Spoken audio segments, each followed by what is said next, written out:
Master সাহেব, আপনি কবে জয়েনিং করেছিলেন এই স্কুলে? 1 এপ্রিল 2004।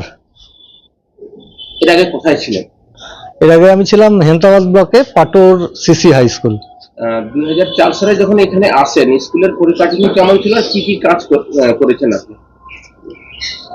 পরিকাঠামো তখন তো স্কুল খুব ছোট স্কুল ছিল।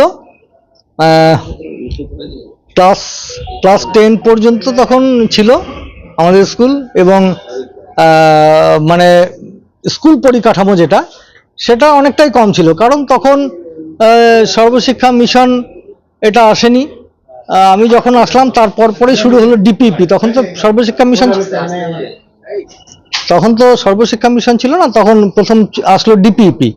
সেটা আমি আসার পর পরে 2004-এ আমি আসলাম। তারপর প্রথম টাকা দিল, সেই টাকা দিয়ে আমাদের টিচার্স রুম যে তার উপরের ব্লকটা তৈরি হলো। তারপর এই সাইডে যাওয়ার জন্য অবস্থা ছিল, এই সাইডটা তৈরি হলো। তারপর আস্তে আস্তে ব্লক থেকে আমাদের ওই সাইডে আমরা জায়গা কিনলাম কিছুটা, মানে দক্ষিণ সাইডে জায়গা কিনে সেখান থেকে ব্লক থেকে নিচের গ্রাউন্ডের 3টা রুম তৈরি করা হলো।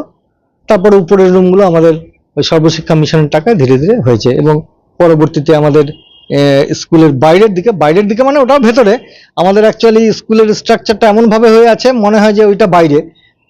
মানে স্কুলটাকে দুভাগে ভাগ করে দেওয়া হয়েছে, একটা মাঝখানে একটা বিল্ডিং, একটা রো হয়ে।